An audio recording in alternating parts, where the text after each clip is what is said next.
Hello there. Welcome back to the Sky Guys podcast. We are back to wrap up season one of Maul Shadow Lord. The finale dropped on Star Wars Day. I'm one of your hosts, Mike Phillips. With me here, as always, Uncle Pete's back from his vacation. Uncle Pete Consadori. Uncle Pete, how are you? I'm doing good. I wish Lego didn't make me or want to make me spend $160 to get a dark saber hilt, but didn't do it. Didn't do it. Just felt like it wasn't worth it. Yeah, doing okay. Doing great actually, because we're talking about the finale, the two episode finale of Shadow Lord. So excited to talk to you guys as always. Yep. Also here with us today, the second in command over Crimson Dawn, Nick Fraietta is here. Nick, how are you? Fantastic. We finished the show, or finished the season rather, and it was a good one, and I'm excited to talk about it. Yep, absolutely here. And Pete wants subscribers in the Sky Guys. So Apple Podcasts, Google Play, TuneIn, Spotify, Amazon, all usual suspects. Simply search for the Sky Guys here podcast platforms, find episodes there. And it's been a busy week over here at the Sky Guys. We got a Star Wars Day episode yesterday. This is out on Wednesday. It's a flashback Friday coming here. It's a triple drop this week for you guys. Triple drop, a lot of content. If you're subscribed, you're going to be on top of it. If you're not, you may miss some stuff. So make sure you're subscribed. It's totally free, so you're not missing out on all the cool things we're doing here at the Sky Guys. Yep, and after this week, we're going to get back fully into Mando and Grogu preview mode, so be ready for that stuff as well. And Nick, if you want to follow us on social media, how can you do that? You can follow at Sky Guys Podcast. It's all over social media, and you can email the pod at skyguyspod@gmail.com. Yep, because of our social media content, we're going to YouTube this week, Nick. So we'll change things up on you a little bit. So Yeah, YouTube is different. yeah, we're going to our comment discussion about the reports from Brad Rao that like they might, like resurrect Maul at something not opposed to it. Ed Cool 8138 on YouTube says, as a Star Wars fan, as a very Maul fan, I am begging them to keep him dead. It screws over the whole story if he's alive. And Ed, I think we're with you here. Yeah, I agree with that. I think I'm with all these comments here. Yeah. A Schultz 73. We said, let it go. He died episode one. Clearly has not watched the cartoons. Maul survives the same buffooneries. Everyone's surviving a lightsaber in the body. I mean, I, I don't disagree with them, but the other guy I agree with as well. Yeah, a lot of buffoonery there. And before we get to the news, Nick, I also want to point out something here. I want to call Disney marketing to the carpet here a little bit on the presentation last week. Pete, I don't know if you were aware, like, remember that they were advertising here basically that this whole setup with the mall finale is going to go live at midnight local time around the world? I remember you telling me. Yes, It didn't. it did not. So just be clear, it went around the world everywhere at midnight. There were spoilers everywhere. When it came to the US still got 3 a.m. on the East Coast and 2 a.m. on Central Time, 1 a.m. Mountain Time. The entire US was blanketed with still the same release, despite what Lucasfilm and Disney are trying to tell you here. Spoilers were all over the place. The idea I get was interesting, and I thought it was a cool idea. You can't, half-ass this, lead the people on the East Coast screwed by not giving them either the early time or leaving them to have to dodge the internet spoilers all day. Very bad job. Yeah, I don't know what they did. I saw it too. I was planning on watching, and then I was like, never mind. I'm gonna go to bed. And I was scrolling my phone in the bed, and I saw people saying, "Has anyone see it yet? Has anyone see it?" And everyone's like, "No, no." And I'm like, "Oh, so it just didn't happen." Yeah. Yeah, it didn't happen. And people on the internet were furious about this. I think that you're right. You don't tell people you're going to do something and not do it. Or if you're not going to do it, retract the statement and say, "Hey, listen, we messed up. We To be, actually meant it's going to be, the regular release time, or something." So, to be clear, though, they did give like London, Germany, Japan, Australia, all got it midnight their time. The Eastern US did not. so I will say there is something weird about streaming and TV deals when it comes to the US versus the world, right? I Yep. mean, I'll just use the WWE's example as someone who watches it casually. I'm not like super into it, but I'll watch Monday Night Raw every night, every Monday. A lot of the times, like all these PLEs, which are premium live events, they'll be on Netflix everywhere else. But if you want to watch it in the US, you need Peacock for like Saturday night's main event, or if you need ESPN for this, you need six different streaming services just to watch it. Meanwhile, all over the world, You just need Netflix to see all of WWE content. So I think there's something weird. I don't know if it's our laws. I don't know if it's something to do with the deals that we have in place with other countries versus the US. So it's interesting to see that happened. Yeah, in other words, bad job, very deceptive advertising here. We're not clear enough by Disney. I agree. All right, Nick, you can go. Let's go to the news now. Yeah, news time. So, number one, Sam Witwer said in an interview that season 2 of Maul Shadow Lord should not take long to release, since it has been in development for a while. It's good to hear. Yeah, I would assume early next year. Maybe you get it in January. Maybe we get the same release window as this year, next year. Let's see. That would be good. Next year is the first official guest for next year's Star Wars celebration in LA. We're announced. We got Hayden Christensen, we got Ian McDermott, we got Anthony Daniels, we got D. Bradley Baker, and Michelle Ange. Yep. So we got our color heavy hitters. We got Bad Batch representation early as well. So cool to see. Look at that. Good to see her. Yep. Next, we got Jon Favreau said in an interview that he is scheduled to meet at Lucasfilm with Dave Filoni this week to discuss the future of The Mandalorian and the Mandoverse shows. That's a very big meeting that they're going to have. I wonder what happens from it. We will keep our ears open, I guess, to find out. Yeah, Pete, this is a discussion we're going to have a little bit when we get to part 2 of the Mando and Grogu preview here, because this movie's box office sales definitely going to impact a lot of what goes on here, because I think Disney's hoping against hope that this movie makes a lot of money enough to say, okay, we'll make another movie with the Mandalorian, because like this is a character people like, and people like Grogu, and we're selling all the Grogu merchandise at Burger King. But there's a good chance, like that if this flops, we're going back to Disney Plus in some sort of event to sort of tie these storylines up, because I think they know you can't keep Pedro Pascal that much longer. I think that this conversation should be held in 3 weeks after the box office numbers and opening night numbers come out. Because I think, like you said, I think the strategy becomes drastically different depending on how it does. I got to be honest with you. I don't know if Pedro Pascal stays or Din Djarin stays really much after this movie. I feel like we're already kind of getting the vibe that it's just not going to continue with this character.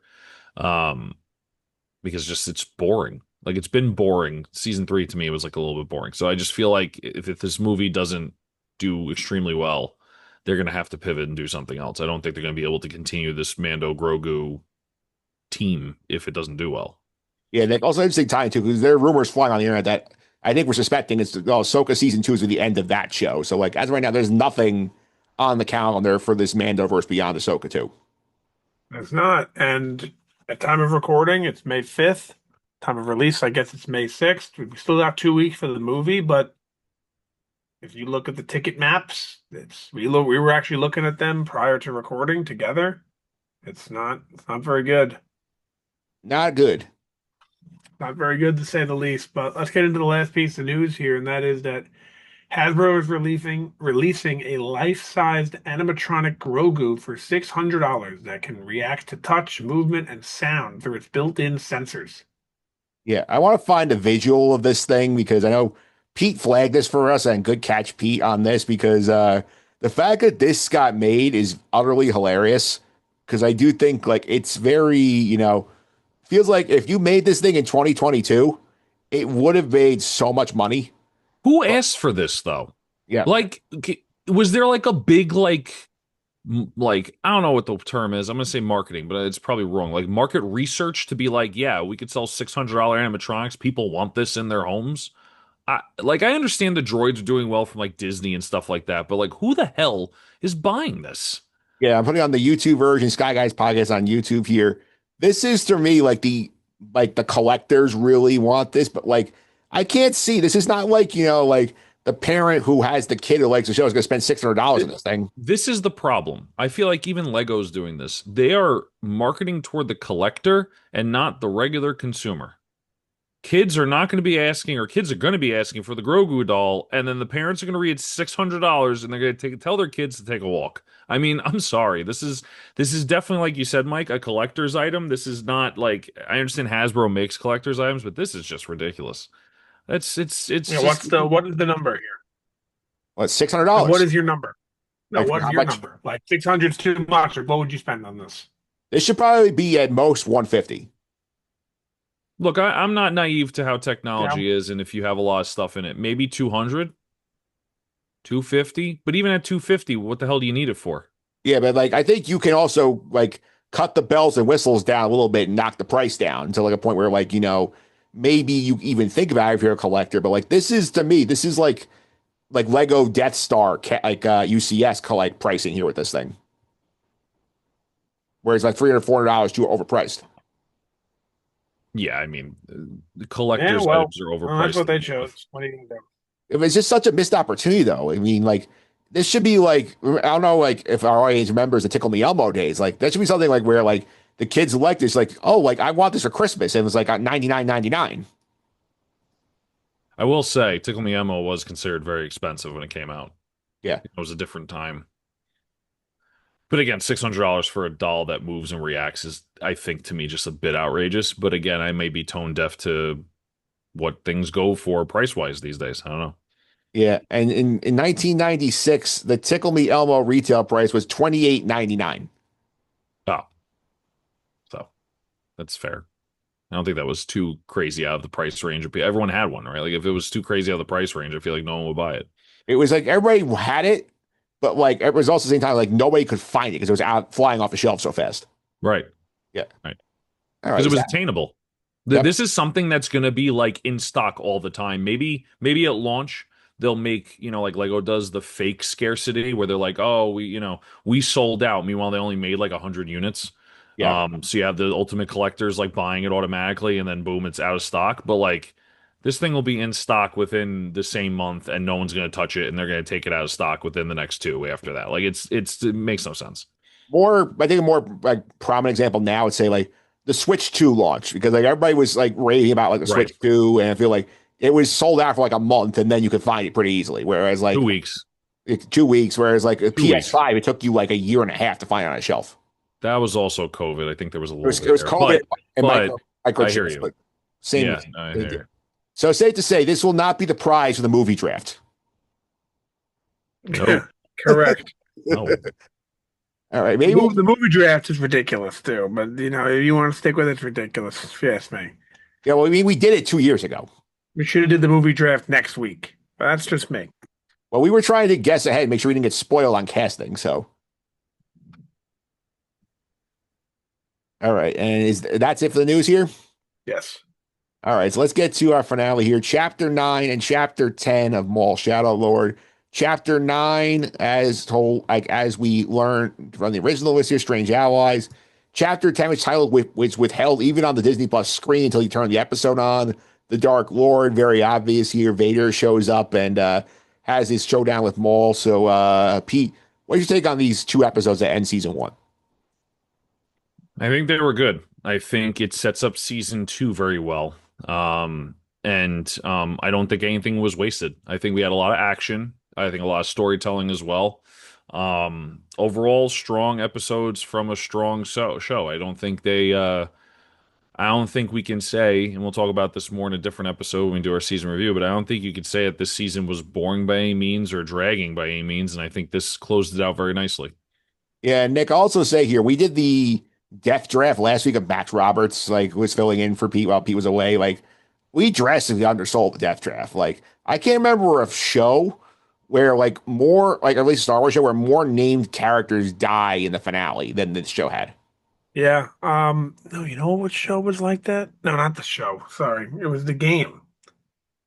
The Jedi Survivor game was like that. Yes. Everyone just died. I loved that because I thought there were too many characters. And now I'm excited for the third game because there'll be less characters. But I agree with you. A lot of people are no longer with us. And I think that was cool, honestly. I think it's sets up season two to just not to say that I didn't like the show. I did, but sets up season two to not be more of the same. Yeah, it's like this is sort of like the book, the first book of the Maul story. We closed it, and now we're taking a Yeah, few characters with us. right. Yeah, and ironically, Pete, of all the people who died, Vario got through. I think it's gonna work well in season 2. Yeah, I think you need Vario. I think he's like the connection to the crime syndicates. yeah, I think that's the main piece. as much as Maul's the main character, I feel like Vario is literally the driving force when it comes to that connection. So it makes sense that we still have him. And honestly, he throws in a couple of pieces of comic relief too. So I think it works well.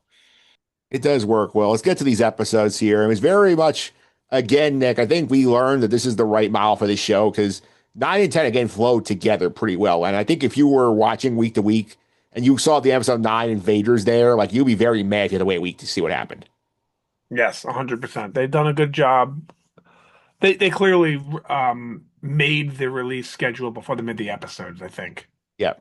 I think they had that in mind when doing this. Like, you're going to be able to watch this one right after. They've done that a couple times throughout the show. Like last week, it was the big battle between the 11th brother and Moroccan Maul when it cut to the next episode. So they definitely did a good job with that. And seeing Vader was what we wanted, right? We mentioned that in the past. I said that at one point. I was like, we could potentially get a Vader versus Maul showdown, and we got it. We did, and I think we need to start there because that's obviously all the we talk about is this Vader and Maul fight here. So he shows up by halfway through the arc, the hour here, where you see that the Kuro and Marak are hunting the crew. They kill off some of them. They get to like a jungle area, basically, like after they escape the sewers. You see Rook Cass, and Mr. Marshall says this gets her her lungs ripped out of her throat by Vader, which is pretty epic way to die. Then you get this extended fight sequence here.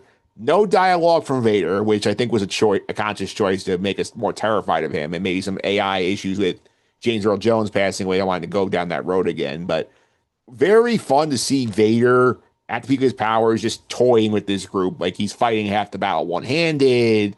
He's like fighting back when Maul's trying to drop caves on him. He's not falling for that whatsoever. And then when the one time Docky like gets a hit on him, he just like bashes him to death pretty quickly. So we got peak Vader here, Nick. We did. There's not much more to say. We got peak Vader. He was. What is this? We don't know exactly, but what do you say? A few weeks, few months after End of the Sith? This is after Bad Batch, like by about like a year. So I think it says between 17 and 13 BBY somewhere in the storyline. I didn't know that. It's on. They said it on the Wookiee, I think. Oh, okay. So let's just assume it's like 16 BBY, so we're about 3 years after Revenge of the Sith. Yeah. Which, either way, we're in Prime Vader territory. I guess he's accustomed to the suit, but outside of that, it's just the same Anakin that we know. What I found really interesting, two things. Number one, Maul did not know who it was, which it adds up with the canon, how like the majority of the common folk didn't have no idea who Vader was. They assumed that Anakin Skywalker died during Order 66, and whoever this Darth Vader got, well, basically what Obi-Wan told Luke in A New Hope is kind of what the public thought. This guy named Vader killed Anakin. Fine. And also, maybe I'm wrong. Vader didn't really say anything, did he? Did no lines. Yeah, I didn't think so, which I'm not sure that you mentioned is that a James Earl Jones thing, or is that, I don't know. Yeah. P also had here, I think it's definitely a mix of both. I'll also throw in here, I do think it's worth noting here that like, even though Maul does not know who Vader is, like Anakin as a child remembers that Maul murdered Qui-Gon. So like he's definitely out for revenge for that in like this scene as well. Like he's going very hard after Maul. Yes, but am I misunderstanding? Don't they figure out he's a Sith Lord under Sidious? Like as they're fighting him or something? Like doesn't that come to light? Yeah, well, Maul says you're not an Inquisitor, but he doesn't know exactly who it is. I don't think people know that Vader is Vader and people know what he is. He's kind of left in secret.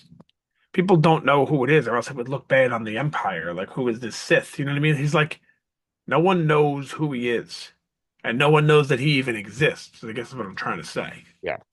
Yeah, it's like he's like the boogeyman, basically. You like he's more of a legend than actually seen in public. Yeah.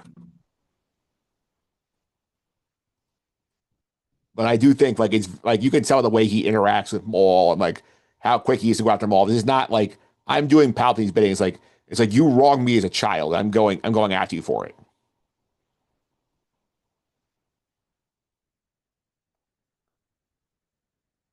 All right, let's kind of circle back a little bit, come back to Vader here. I think important to set up here the Crimson Dawn connection with all of this that sort of triggers the whole plot because Varys has the phone call up with Dryden Voss, and the reason why it was not Paul Bettany was kind of a sound alike. I was a little upset. I don't even think it was a sound alike. I think it sounded nothing like him. It was a guy. It was a guy just doing like English voice. Yeah, whatever. I mean, I'm not really like mad about it, but like that was a little upsetting. Yeah. So basically, the whole deal is like Voss says, "Hey, I'll get you off, you and your crew off the planet. You have to help me kill my boss and let me take over Crimson Dawn," which Maul agrees to do. And then we get basically me in the mines where Maul's crew runs into Lawson's crew. They say, "Hey, let's work together here." Like Lawson knows a way off world. They like way out of the city. We get a lot of cool fights. We get some stuff going down. So, did you like the team up, Pete? We had these two sort of parallel storylines that now they're kind of forced to work together in the finale. I did. I did. I think it works very well. We've seen it before. This is not the first show to do that, but I think they do it very well, and I think it's needed. Common enemies kind of thing. The enemy of my enemy is my friend. So I think that it makes sense that they work together. I think it's hysterical that when they go to team up, Master Daki's like, we should not trust him. It's like, yeah, no shit. Like, but like you gotta do something to get off, right? And I think that's kind of, get off the planet. So I think that's where Lawson comes through and says, all right, we should still gotta do this. But yeah, I mean, it was cool. I think it was good. Yeah, and Nick, important thing to know about Doc here is that like this all gets brought together because basically Maul plants a vision in Devin's head about where to meet him. And Dockie's very wary of this, and he basically spends like half the episode interrogating Devin, like, how close are you to Maul? Like, how did you let like you it shouldn't be that easy for him to influence your mind and like point you where to go. So like Dockie, I think, is putting the piece together a little too late. Yep, he is a little too late, and he's about to meet his demise. But I guess I don't know. Maybe he'll show up later in our episode. Yeah, yeah, he might. And speaking of like these fights here, I do like. Did you like the Star Killer reference during the first fight when he's using the two lightsabers to bisects the Walker and then he has them back in the Star Killer pose? Oh, I didn't pick up on that one. Very nice. He loved that. I can see. I just thought of Ahsoka with the two lightsabers. I've totally forgot Starkiller did that as well. Yeah, I mean, Starkiller did the both lightsabers backwards, while Ahsoka did one forward, one backward. So I probably should have known, but I didn't. yeah, great Star Killer shout from Sam Witwer, who also voices Star Killer in the game. So very fun to have that fight scene here. Like hilarious, like great stuff here. The fights of the Inquisitors here. Great comic relief also when they get down to the sewer, Nick, and they realize it's like an acid trap. Basically, it's a dumping illegal chemicals here. And Two Boots basically goes, "This is illegal. I need to report this immediately." And basically, everyone just gives him like the like you're crazy, bro. Stare that had me like, in stitches laughing. I mean, Two Boots is going to show up later in the episode. I'm going to say that. Yeah, Two Boots had a great week. Two Boots had a great show. I think if you were just to say, 'cause I know we're through the show here, through the season, just one guest or one character, who's your MVP? I'm picking Two Boots. Yeah, if you're taking them all off the board, No, I'm taking Two Boots as the MVP of the show. interesting. I think he's the best character in the show. Yeah, interesting stuff here. And I do think like the fight in the sewer is a good place to go, Pete, because we lose some people here. We lose a couple of the Mandos. We have Icarus like basically sacrifice himself at one point. He throws himself into the acid pit with the stormtroopers. You have Maroc and Crow fighting them off here. I did think it was interesting that Maul basically tries to like appeal to Maroc and say, "Hey, say he's going to screw you," and that's what happened here. But ends up biting him because we lose Spybot here, and that was probably one of our hardest losses of the entire finale. We do. We do. By the way, the nickname Crow, was that something that I missed? They put it in the Disney canon, and he called him Crow. Because it's funny because like if you watch the Disney Plus show with subtitles, it'll say Maroc and then it'll say 11th brother. Yeah, Whatever it is. the They marketing is don't called say him Crow. Crow. The marketing Yeah. calls him Crow. Yeah, missed that totally. Anyway, so we lose the bot, which is really sad. I think Maul trying to manipulate and try to like talk to Maroc, I think is hysterical. Like that's gonna work. But yeah, no, it's all very good scenes, and you lose a character that probably could have been really good in season two. You know, probably, you know what, they probably only had room for one droid, so now Two Boots is going to be that droid. Yeah. And we see this Nick in the finale that like Maul basically gets what he wants. He gets dead, but he has to sacrifice everybody around him to get that outcome, which is interesting. This, if you think about it here, he loses his Mandalorian crew, he loses his Zabrak bros, he loses Spybot.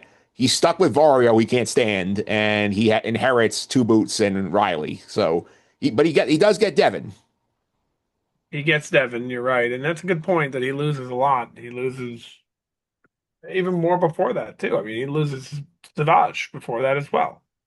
Yeah, And the rest, I'm talking more like in terms of just me. Yes, he does lose Savage like years ago, but we're talking like in the extreme show, he walks in with a big crew and walks out like without any of them. yes, very true. But I mean, it's just in general, he loses a lot. If you think about it, he lost Savage, he lost his mother, he lost all the Night Brothers and Night Sisters. He loses everything that he loses in this show. He So loses life is legs. lost. He loses his legs. He loses his mind.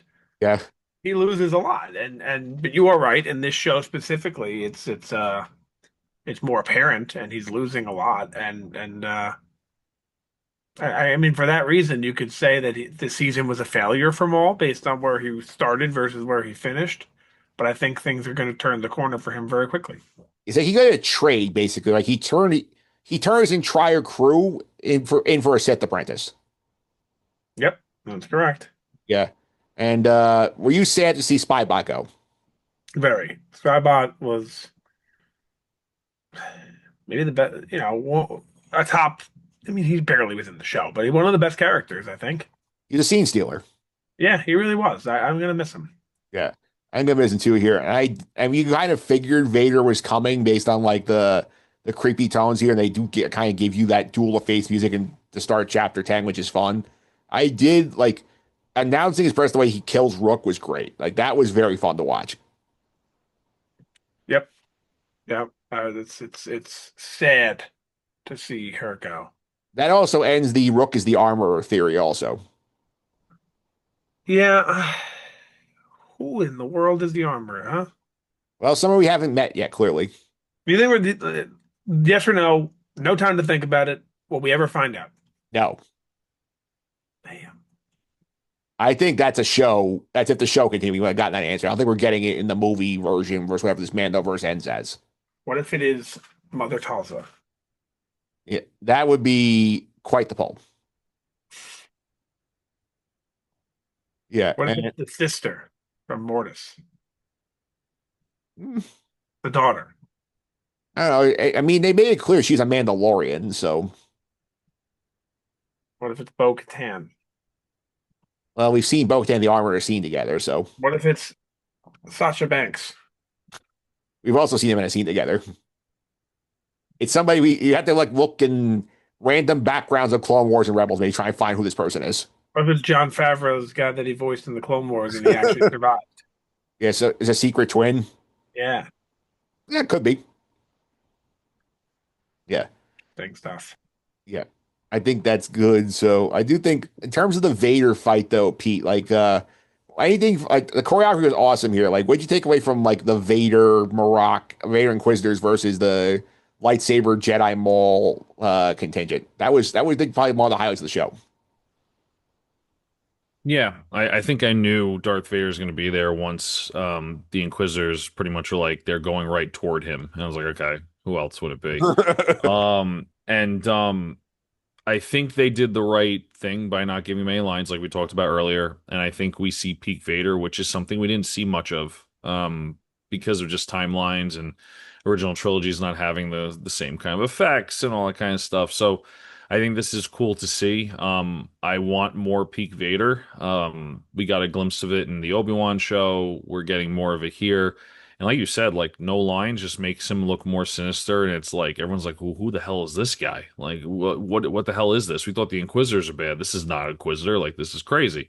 Even Maul, they had an inkling of it. I think it was mentioned at some point, like I said earlier, that he's a Sith or something. But I think it was really cool, and I think they did a very good job with him fighting alongside Inquisitors. I don't think we saw that since Rebels, right? I feel like we saw that with Rebels and Maul at some point. Yep. So I thought it was good. Yeah, I do like the fact here that like I know Maul has the injuries to his legs throughout the season, Nick, but like we by the time we see Maul again in Rebels, like he's terrified of Vader. And it makes sense at least like once, probably another couple of times that like they run each other, Vader kicks his ass over and over again. Yep. Yep. I wonder if he ever finds out who it is. It's interesting that trying to poke my head around the canon and like the in-universe explanation. Because if you remember in the end of Clone Wars, he was so adamant about telling Ahsoka that Anakin Skywalker was the key to everything. Like, where did he lose track of what happened? I'm assuming it's what I said earlier, which is he assumes that Anakin was killed and whoever this person Vader is responsible. But I find it's real weird that he can't put two and two together. Yeah, At least well, now. I'm sure later on, I'm sure he finds out who it is. yeah, for sure. I also think good job by the show. We always forget how good Vader is just with using the Force, not just the lightsaber. Like the scenes a couple times where Maul tries to throw the K down, which worked on the Inquisitors, does not work on Vader at all. He's like, he just picks it up, just holds it up in the air as he's moving through the room. Interesting. Yeah. Also, I think of note here, this is sort of the culmination of the fight for like Devin's loyalty between Daki and Maul, and like Daki, as they're like sort of look split up, trying to hide from Vader again before he comes through the wall and attacks them. Like Daki saying, "Hey, remember our principles? Like we trained for this, we can handle this." And Maul's like kind of in the back going, "Hey, like I trained with the guy who trained that guy. Like I know how to deal with him. Like we like." Follow me. We'll figure out how to deal with this together. So I think in terms of sales pitches, I think he had the better pitch. He I'll agree with definitely that. did. Yeah. Yeah. I also thought it was interesting too, the relationship that I know like Maul does not like the idea of what Daki supports, but Nick, did you feel like that they were kind of like he kind of had a begrudging respect for Daki for before he kind of like leaves him for his own devices at the end?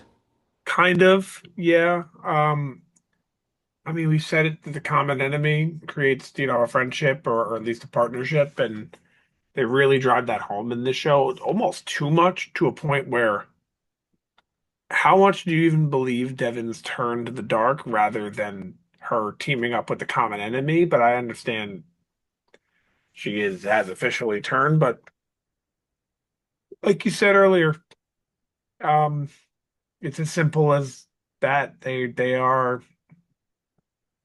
teaming up because they have a common enemy, and their common enemy is not just we don't like the Empire. It's what is this monster, Vader? Yes. And Maul says that perfectly because they sent Devin ahead to go help the civilians, like get away, deal with the stormtroopers. Like he and Daki are fighting Vader, and then at one point I think like Daki helps him, and then Maul has a choice to make because he realizes like, okay, we're getting our asses kicked. We can't beat this guy. It's like, do I, fall on the sword, help Daki just like basically go my own death? Or do I just shove him in front of the bus, run away, and like let him like push Devin to me fully by letting Vader kill Daki? So he chooses door B, gets exactly what he wants here because Lawson sees the push, but he's not around to tell Devin what happens. But Devin sees Vader kill Daki, and that really sort of cements the flip. Yep, yep. Pete, what do you think about Maul's decision making there in that moment? Super smart. I mean, he's calculated. I think in the moment he saw the opportunity and pushed Daki toward Vader. Because he wanted him to die so that he can get finally his apprentice. That's been the whole theme since like the beginning of the show, maybe episode 2. So it was super smart, calculated. He was able to do it in the heat of the moment, and it was a good play for Maul's portion of the story. Obviously, not so great for Daki. Yeah, and you gain a lot of respect for Daki here because like he easily could have just cut and run, but like he figures, like let me hold him also my apprentice at least can get the safety, but like he does bite it in the end. And we knew this was coming. It was just a matter of when and how they deliver it. And they delivered it pretty well. Yeah, and also we mentioned earlier, Pete, like it's you could sense that Vader's kind of toying with Daki for a bit until Daki actually like gets a blow in on him, and then he just says, "Okay, enough of this bullshit," and kind of just bludgeons him to the point where he's like defenseless and just stabs him with the lightsaber. And that's that aggression, right? Yeah, Yep. Maul's correct. Yeah. You can't fight him with patience. You got to go after him. I mean, it's not that he's going to win anyway, but Maul makes a good point in that sense. Not that we know how it is to fight a fake character, but for the character sense, he's right. But unfortunately, that's just the way of the Jedi is not that. The Jedi kind of fall because of that, so it's interesting to see. Also, to be fair, big talent deficit in the Force with Diodaki compared to Vader.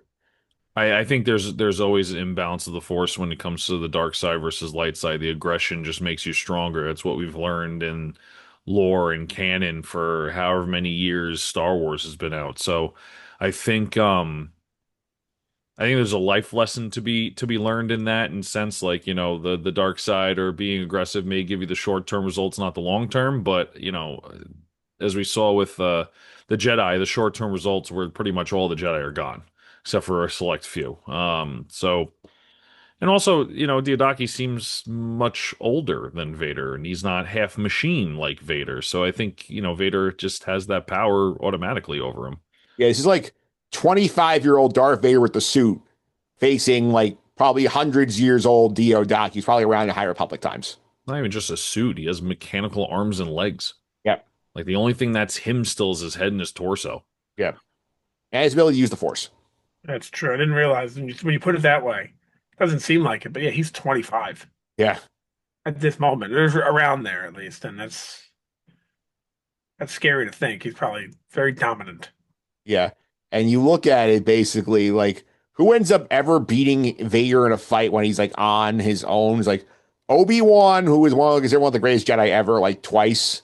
And then his own son, who has the same DNA as him and probably the same ability to use the Force. So that's what it takes. Yeah, and when his son, not to mention when his son beats him, he's like 40, and I would imagine Like 40 in our 46. world versus 40 in that world when he's in a suit for 20 years. He's probably really like he's 65, even though he's 40. You know what I mean? It's like Mike Tyson getting like knocked. Like, it's not like that. It's like Muhammad Ali basically in his last fight, basically getting pummeled. Yep. You age very differently when you've been burned. Yeah. I would imagine. I haven't been burned, but I would imagine. Yeah. Yeah. And none of us want to experience that either. No. No. And that basically does send like her over the edge. Daki does like get Marak out. He throws him off this thing before he dies.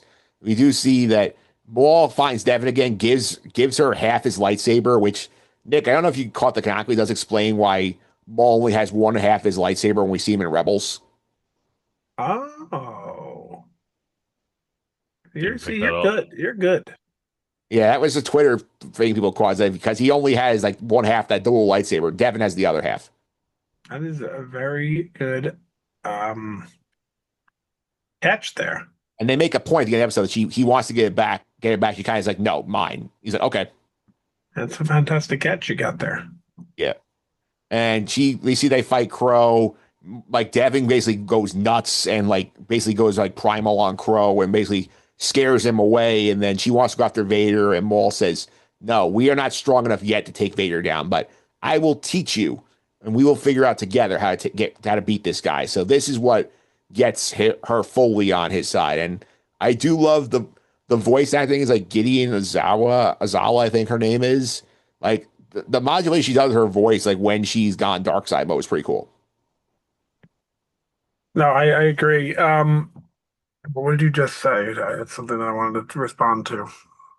When she like what with her like going primal and scaring Crow away, or like Yes, Crow. Speaking of Crow, he something that I've been seeing, like a theory I've been seeing poked around all over the internet with Crow and Marak. I don't think it's a coincidence that they're the ones they chose for this show. First of all, I think the reason why is because they both look cool. And Yes. that's the obvious answer. But the more of the in-universe reason. Did you notice both of them have died on screen? Yes, in the future. And when they both die, it is not normal at all. No. When the 11th brother dies, his face like deflates. Yep. When Marak dies, he turns into dust. Yeah. What the hell's going on with these guys? Are they even really people? Yeah. We had theorized that Marak was like of the same species as Maul because like he turns into green dust, and we thought that maybe it's sort of like dark. It was like Night Sister magic kind of reanimating him.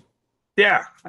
So I'm very, very interested and confused on what this actually means. Yeah, well, I think like, and it's interesting because like I wonder at some point we assume that like Ahsoka, we're assuming kills Crow the first time, like the actual first time. But there's a theory that like Marok has been killed at some point and resurrected by Night Sisters. Yeah, I don't know. Yeah, I don't know. So I think our wrap up here is like the civilian crew because Dryden Voss's ship shows up. The Lawsons, Two Boots, and Vario like run into like a shit ton of stormtroopers here. I gotta give Two Boots a shout here, Pete, for having the brilliant idea. Like, hey, like I'll get the gun, the rotating gun, and just like shoot the ship down. And like somehow, like he has the best aim in the galaxy because he basically shoots down 4 ships like in the span of like 10 minutes. So He is a incredible. droid. Yeah, but like even though like that's like impossible for somebody to be that accurate. Aimbot. Aimbot, exactly. No, it's a great strategy. Do me a favor, Mike. Before we end the show, remind me I have a point to make about the lightsaber. Which lightsaber malls? Yeah. Okay, I'll remind you. Make it out. You make it now. So when does Solo happen in relation to this? It is Like So- 5 to 8 years later. yes. Okay. So in Solo, he has a dual lightsaber. Yeah. And we're saying in Rebels when he dies to Yeah. Obi-Wan, he only says the one because Devin has the other Although half. Like I Right. don't know. Does he light both ends? I think he lit one end in Solo. No, he lights both ends in Solo. I looked up a screenshot as you guys were talking because I was like, wait, I feel like both ends are lit. So like, do we have a little bit of a, I mean, this is nitpicky as hell. does. Nitpicky as hell, but like, do we have a little bit of a weirdness there now? Like, I think the Solo thing was like a little like, hey, we want to put Maul and like he has a dual lightsaber, but now like if we're doing this whole like, well, in Rebels he only has one because Devin has the other side, but now in Solo he has two. I feel like someone's gonna pick up on that and kick and scream a little bit. So my reasoning would be this. They wanted to put him in the dual lightsaber in Solo so the audience would really know Right. this is who he is. Like, that's Correct. that's your real life answer. Now let's get to in universe.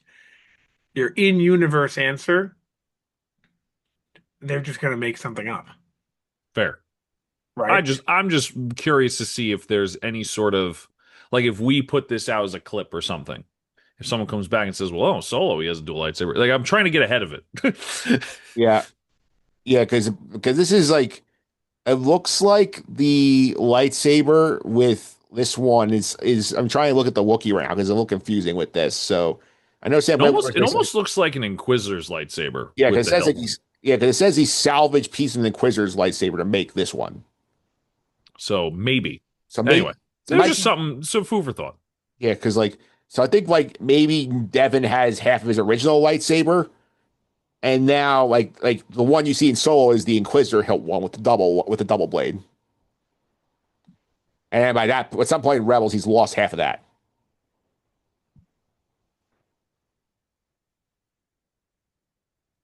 All right. All right. So let's go back to civilians here. Obviously, Tubu's great job killing, like, we're blowing up 4 ships here, but we do end up in a situation where Dryden Voss trying to come in, but they don't have a clear path to get everyone there. So, Brander Lawson says, you know what? Vario's obviously saves on skin. He's on the ship already. He says, Two Boots, like, take the kid, bring him to his mom. Like, he apologizes to his son for, like, not being a good dad to him. You see him get shot in the shoulder. He gets left behind. Like, I will note here, the Wookiee had listed Brander Lawson as dead, and then they changed it.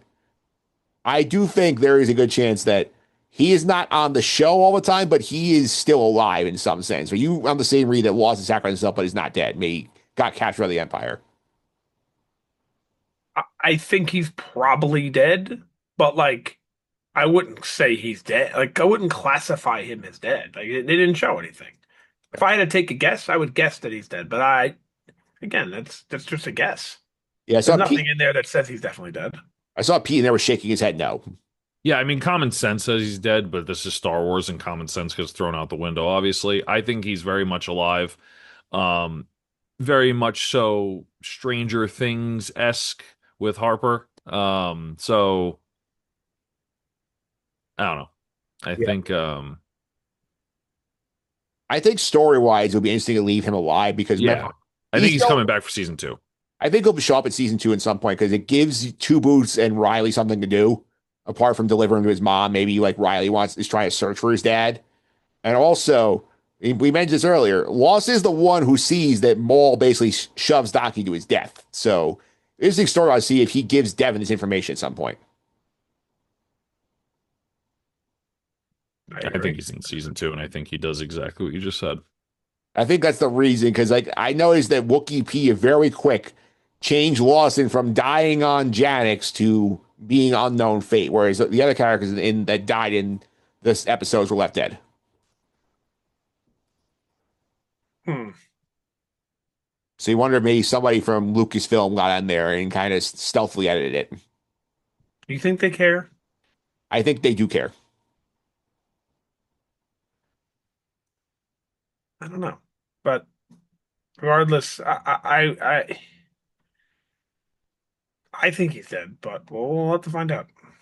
Yeah, we'll have to find out. So we lose a lot of characters here. We definitely lose. Actually, sorry to interrupt you. Pete's right. He's not dead. Yeah, I think He's they gonna would. show up like Hopper and Stranger Things in Russia, and it'll all be good. Yeah, I mean, I think it's pretty clear. I think like they want you to think he's dead. Then like episode 7, it seems you're like, oh my god, he's here. And what's he gonna tell Devin? Yeah, And that's gonna be Riley's plot in season 2 is him trying to find his dad against his mom's wishes. Mm. Yeah, they kind of didn't do much with the mom. That's why I feel like maybe she might have a more of a part in season 2. They just showed her in one scene, the Well, hologram, and that was it. Lawson tells Two was bring Riley to his mom. Yeah. So No, we are, I think it's going to be a huge part of it. yeah. Yeah, but also like as we wrap up here, think about how this season ends for Maul, where like he starts season on Jax, reestablishing his criminal presence. He has Vario under his thumb. He has his Mando crew of mercenaries. He has like a whole like army of people on his side. He's got his Zabrak Bros. Now he ends the season with he does get his Branson Devon. He loses all his Mandos. He loses his Zabrak Bros. He loses Spy Bot. He has Two Boots, a random teenager, and Vario, and he's working for Crimson Dawn. So this is he gets one thing, but he gives up a lot to get it. you're right. Yeah. I like it though. I think it's more I don't know. You know how I feel with this kind of stuff. I do the same thing with a lot of these shows. I like when there's less characters. So I'm excited. Yeah, there are actual stakes in this show. Yeah, I'm excited. That's a good point too. But also, I'm excited for the next season. And that I think I don't know. I find it easier to follow when there's less characters to follow. Yeah, I agree with that. Anything else you guys want to say before we start wrapping up the episode here? I mean, I would add he actually gains more than when he started with. He got his apprentice. Yeah. I think that's huge. I know That it's was the less goal, right? people. Yeah. I think it's less people, but he gets his apprentice. And I'm surprised we haven't talked about that part much this episode. Maybe we'll talk about it in the season recap. Yeah, because I mean, we kind of basically end up at the point where like she's just agreed to be on his side, and you see her voice is changing, it's getting darker. Like we didn't really we ended the moment of triumph from all. Like, okay, I have my partner in crime, and we're gonna take Sidious down eventually. So I think like he's now going to the long view of okay, I'm gonna help Crimson Dawn to rebuild my power base, and then like go from there. Are we going to glance over what this possibly is? You can go ahead. That this might be the introduction of Darth Talon into canon? I think it's definitely the introduction to Darth I mean, Talon. it's not gonna follow the same story as in comics because she's under a different Sith Lord and she's considered an actual Sith Lord with Darth in front of it. But I mean, maybe they renamed to Talon, just Talon, right, or something. Well, they didn't give her a Sith name, so like, it could end up being Darth Talon. I guess, yeah. There's no canon Darth Talon whatsoever. Well, No, remember I think it's Legends. yeah, this is also I think ties back to the whole original plans that George had for the sequels, where Maul was the villain and he had like the Darth Talon-esque apprentice. So No, you are right. Darth Talon has zero canon, so this could be it. You're right. This could be the rehashed version, how they turned this into the canon. Obviously, it would be completely different. This was 100 years later in the timeline in Legends, but you could do it. yeah, is I do think like that. I think it's a combination of that and the George plans for Maul's apprentice. I think like those kind of are getting mashed up into one person. And I don't mind it. I know I'm sure there's people out there who are going to get pissed off at that, but you know what? I don't know what to tell you. Yeah, there's a definitely a contingent online saying we can't get Marriage Aid, but we're getting Darth Talon instead. And you know what? Yeah, we are, and I'm happy with it. Yeah, I think I'm fine with it. All right. So, any final thoughts before we start going into our trackers and whatnot? Now let's do the trackers. All right, we had a couple of trackers ping here. In all the chaos of the final fights here, I only picked up two more kills from Maul on my wide. So he had 30 kills over the course of the season. I mean, that's pretty good, right? Three an Three per episode. episode. Yeah. Yeah, I gave him, he had killed one stormtrooper at the beginning, like he slashed his bike, and he killed whoever the pilot was of that walker he slices in half. I mean, three per episode, and he's probably only on screen less than half of all the episodes. So this guy's getting is probably killing someone in like half his screen time. Yep. So very, very busy for Maul. I did count a third planet, wherever Dryden Voss is before he goes picks them up. We see him on it briefly. So that's three planets of the season, Nick. Less than I would have thought, but that's all we got. I would have thought we were going to get more than that, but we did not. Yep. And our live action cameos, obviously at Marak, both ends the finale, along with Dryden Voss and Vader, both ends the finale. So we went from five, I'm doing my count here, 5, 6, 7, 8, 9. We had 11 live action cameos in the season. Pretty cool. Not bad. One an episode on average, which is solid.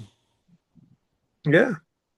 Yeah, we'll go over the other ones next week, the ones that did not hit in a bit. But now we'll go to our MVP, LVP board.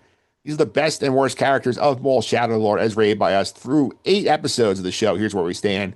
Mr. Maul, top of the board at plus 10, because Pete gave him the MVP point last week, and I believe also 2 boosts, correct? Correct. All right, so Devin's in second at plus 5. Our collection of plus ones is Vario, Spybot, rest in peace, Crow from Nick, and 2 boots. Negative ones, Max gave Team Wall an LVP point as a collective. Drea Lawson, Pete's title car animator here. Rook Cast from me last week, -1. Pete, why did Rena get a -1 from you? The who? Rena.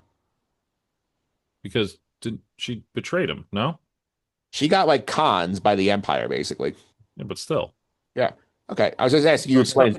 I was asking you to explain to the audience because you weren't here. Full disclosure. I was away last week. I couldn't watch the episodes till like literally day of recording. So like everything mushed into one big episode for me. So like I was sitting there like, did she do that in 7 or 8 or was it in 9? Yeah. So that's why I asked you. So yeah, so I mean that's why I gave her the LVP. Yeah, Diva's -2. You, Nick, and Max were on the Mando cheap bastards from last week who got themselves blown up. So -3. Jagmaster Palmer -4 and Lawson at -5 bring up the rear of the board. So we're gonna go ahead and go to the MVP section here. Pete, I'll give you first crack at the finale here. Who is the two MVP? Actually, I'll start mine. Sorry, I have it up here. So I gave obviously one to Darth Vader because every time you get to do it, you got to give him one, and he crushed this episode.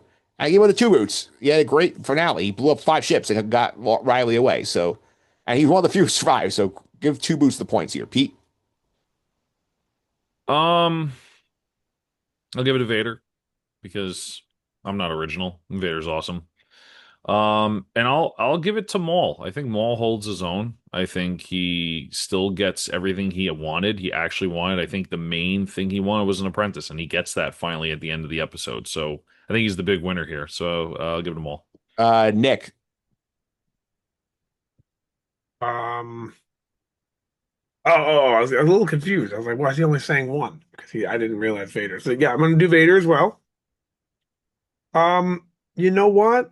I'm gonna go with Pete and give it to Maul. I feel like there is a lot here that he lost, and you could also make a big argument for him being an LVP, but I'm gonna give him the MVP because when you look at it, from the beginning to the end. Forget what he lost along the way. Forget about Spybot. Forget about Rookcast. He wanted an apprentice. He got an apprentice, and he's working his way up the ladder to becoming the crime boss that we know him as. He set out one goal. I want an apprentice. He Big sacrificed a lot, picture, but he he got. did fantastic. He may have lost some little things along the way, but big picture, he did fantastic. Yeah, it's like he traded all of his prospects to get that superstar. You know what? This is going to sound crazy. Change it to two boots. Okay. Any reason why?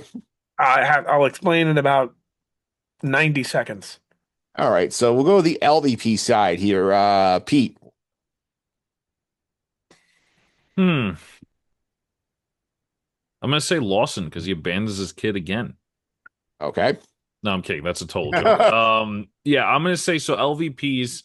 I'm gonna give it to the Inquisitors. Just couldn't get the job done. Like they just struggled a lot, right? They had a whole army behind them. They're obviously trained in the Force and are very, very good at what they do in the sense of being able to track and eliminate Jedi. They could not just get it done. So I'm gonna give the Inquisitors an LVP. Okay. And then the second LVP, I'll probably give it to. Oh, this is tough because I really like these episodes. I don't know if there's like really anyone that. If you want to hold your second one, Pete, I have one Yeah, coming that yeah. you Let's might want to hop on. I may want to piggyback on that. Yeah, let's hold off as I think about this. Nick, So first one I'm going to give to is the All-State guy. Jedi Master Palmer. Yeah. He's too little, too late. He figured it out too late, and and he got himself killed. And what's worse than that, right? Yeah, he got cooked. Second one is Maul. And the reason why is Maul was fantastic from beginning to end in the season. But in terms of these individual episodes, and this one including, he lost a lot. So I'm going to give him the LVP this week. But if you decide when we do, I don't remember if we do this or not, we do MVP, LVP for the whole show, I'm giving him the MVP Yeah. along with two boots. Yeah. But for now, in terms of episode 9 and episode 10, I think he lost a lot more than he gained. Okay, so I'm with you, Nick, on Jedi Master Palmer. He got the LVP. And Pete, I feel you might want to hop on board here. I gave the Disney marketing team an LVP point for their horrible strategy releasing the episode. Yeah, let's do that. Why not? Because that was garbage the way they handled that. Because there were All right, spoilers. I like it. Like you knew at noon on Sunday, May 3rd, that Vader was in the finale if you were on social media and not blocking it. So bad job by Disney here. And then not even following through to give the people on the East Coast release at midnight what they gave everybody else. Bad job. They get the LVP point. That's pretty bad. I'll give you that. All right. So Pete's with me on Disney marketing team. All right. Next on the up. board. All right. They're on the board twice. So they're going to have more LVP points than some people on here. All right. Let's go to our grades here on a scale of 1 to 10. Wars Wars 978 Holiday Special. 10 is up here with the Clone Wars finale, the pinnacle of live action Star Wars content. Pete, I know you were out last week. What did you think about the 2 episodes last week? They were good. I think they were pretty solid episodes. I would rank them literally the same number as their episodes, 7 and 8. All right. That's So they were good. Yeah, it's funny that like the one I think chapter 6, I think when Delesio was here, Nick also gave an 8. So we had crazy 8s on that one episode. All 4 of us gave an 8. Hmm. All right, so now chapter 9, Nick, the Strange Allies. What are you giving that episode? I'm just gonna spoiler. I'm giving them both a 9. All right, so you got a 9. Spoiler them both. I thought they were really good, both of them.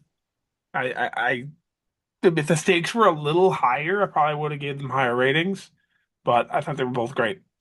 I gave it an 8.5. Chapter 9, Pete. Yeah, I'm gonna be with Nick on both of them as well, just as a spoiler and get this through. Is both 9s, pretty much exactly for the same reasons as Nick said. So I was the high man on the finale. I gave this 9.5. I thought it was very close. You think this is 0.5 away from like Andor Gorman Massacre? I said it's on the animated scale. Oh no, we do it on an animated scale. Yes, I said like animated compared to, I said I think it's 0.5 away from the Clone Wars finale. Okay, I'll still give it a 9, but okay. Yeah, because that's the way I looked at it. Because I think like if you compare it to Andor, it's like a 7. Yeah, I was gonna say like, well, no, I still think it's great Star Wars, but I don't know if it's like that great. Like it was like, whoa. Yeah. 'Cause I Do you think remember how we always said that you could tell when a Bad Batch episode was good in the first 10 seconds because it would be like a dark, serious tone? yep. This whole show felt like a good Bad Batch episode. Yeah, and like when you kick off chapter 10 with a Duel of the Fates music, like in the title card, that automatically gets you like hyped up. Yeah.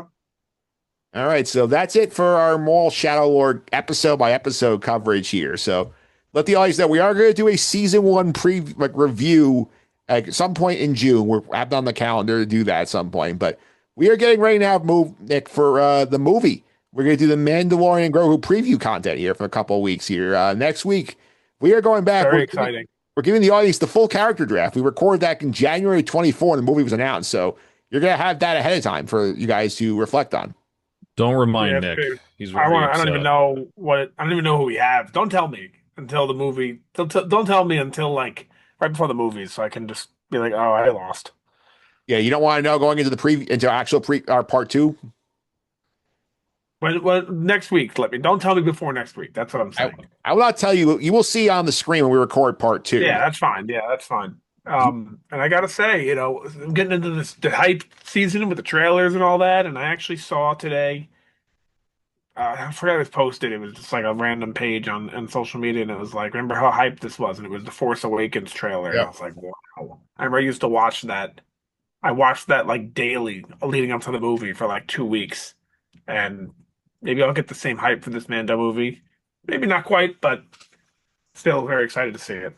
All right, so I'll lay out for the audience here what the plan is here for the Mando Grogu coverage. So I mentioned at the top, Flashback Friday on Friday, Chapter 23 of Mandalorian. Martina Pucci came aboard on that one. Next week, a double drop. We have the part one, which is the character draft, our initial reaction to the movie, and being announced. And then Chapter 24, Flashback Friday. So we've covered all season 3 at that point. And the following Monday, you will have part 2, where we have a deeper discussion about what to watch for in this movie, pitch some things we're going to keep track of in the movie. We're going to aim as quickly as possible to get you an instant reaction pod to the movie where, we all watch it, give you like a 20, 30 minute, okay, here are our quick takes on it. Then we'll kind of give you a deeper dive after that in terms of like, we're going to all watch together to discuss like plot points, further details. That's the plan right now for Mando Grogu.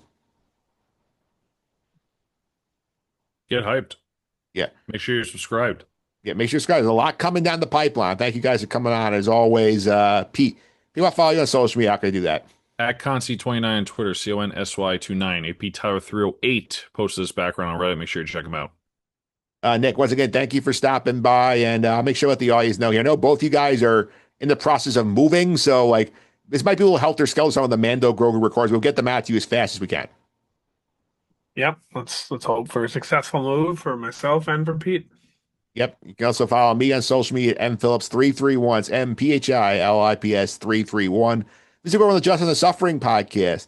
Tom Bacchino for the Sorry to Interrupt podcast dropped by to preview the Knicks Sixers second round series here. And Nick, the New York Knicks look like world beaters right now. They look unstoppable, but we'll have to see. We'll have to see. And Pete, I know you're a hockey guy here. Are you surprised by the lottery results tonight? Yes. It's rigged. Very rigged. Always been rigged. It always will be rigged. Yeah. It's still unbelievable that in a year where the Toronto Maple Leafs are garbage and if their pick falls below 5, they give it to Boston. They get number 1 to keep Austin Matthews happy, keep him wanting to leave Toronto. Ridiculous. Yeah. Rangers dropped down to 5. I think Vancouver got the 3rd overall pick. And San Jose, San Jose gets the 2nd pick, so now like they're gonna have someone else with Macklin celebrate. It's always rigged. And San Jose, it's fine. San Jose, I think in the last year is like 4-2-1-2, which is literally if you look at it's Toronto, it's San Jose, Vancouver, then Canucks, then Chicago. They're gonna get Bedard a top 5 pick, and then the Rangers get the 5th. It's like, okay, thanks a lot, guys. Appreciate it. I know, Nick. I know we were not talking about the past about the NBA draft. We argue is rigged here. The NHL draft might have an argument this year. Yeah, maybe. I don't know much about it, but it sounds like it. Yeah, this just for reference, the San Jose Sharks. I think they picked Will Smith. Like Pete, was that correct? Will Smith, the hockey player, was 4 the year before they took Celebrini and then they got 2 back-to-back years. Mm-hmm. Yeah. Don't get me wrong, San Jose has had their problems. So like I'm not upset about San Jose getting like some good picks and stuff, but the Toronto Maple Leafs, golly. Yeah. Yeah, they sure need it. Oh yeah, sure. All right. Well, that's it for us this week. We'll be back next week. Part 1 of the Mandalorian and Grogu preview series. Until then, may the Force be with you.